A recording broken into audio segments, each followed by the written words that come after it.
Every day when you wake up, you have a choice to make. Do you want to win, or do you want to be mediocre?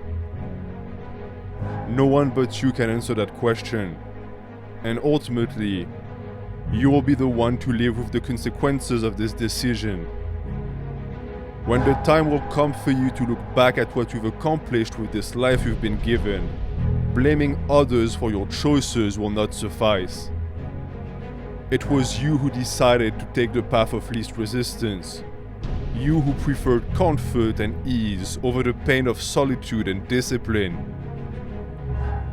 When deciding between the warm embrace of the familiar or the cold bite of the unknown, you chose to tuck yourself in with the rest of them. But while you were stagnating, another man was growing. Take a look outside the window. There he is, enduring the dreary rain and undying winds. A most unenviable situation to he who forgot that struggle is the fire that tempers the sword and turns iron into steel. That man braving the tempest could be you, but only if you decide to step out there. But why would you do that? What good is there to fight in an endless battle against forces that will be back the next day? Will that even make you happy? Thinking about it, everyone you know around you is mediocre, and they seem to do okay.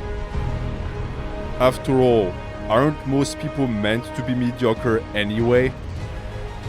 There's nothing wrong with being average, and anyone who says otherwise is just a righteous elitist, trying to present their own life choices as good and putting down dudes who fail to align.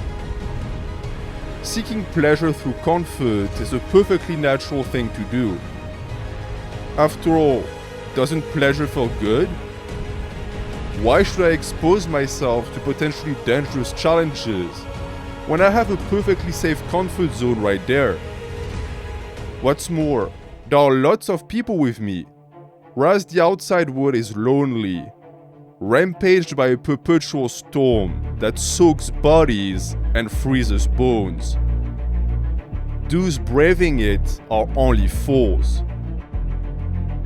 These are the type of excuses that lead to mediocrity, justifications men feed themselves to feel better about their inaction.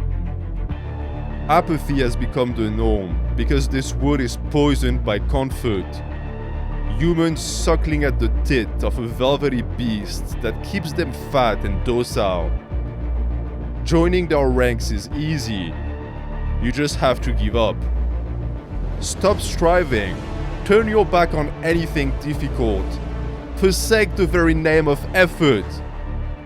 Congratulations. You are now mediocre.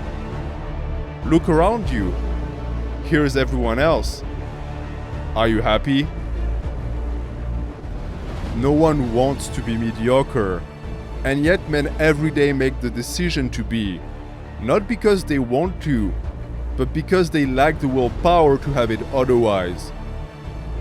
Excellence is the exclusive club of those who manage to break free from the zeitgeist and who decided to follow different values instead. This high mindset differentiates you from the group. Like the eagle surveying the earth, you are bound to feel superior.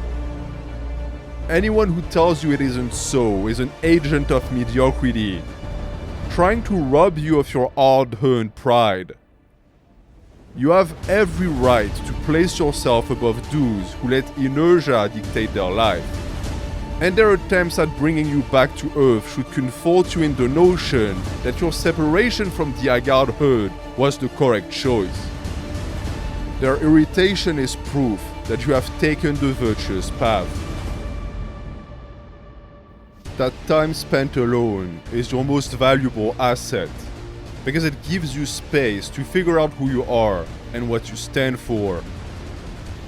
Lost in the endless gibbering of the mass, one ceases to hear his thoughts. The mediocre spirit fears being alone, because it is afraid that the lack of distraction will force an introspection that can only conclude in the realization of its utter mediocrity.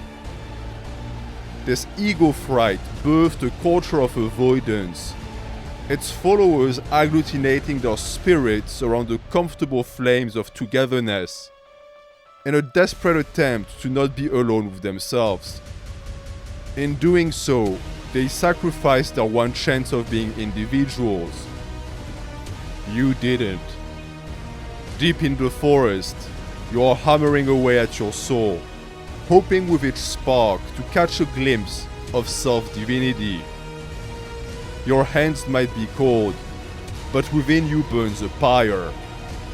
Your muscles might hurt, but that is only the sign that you are alive. With each breath that you take, you think deeper.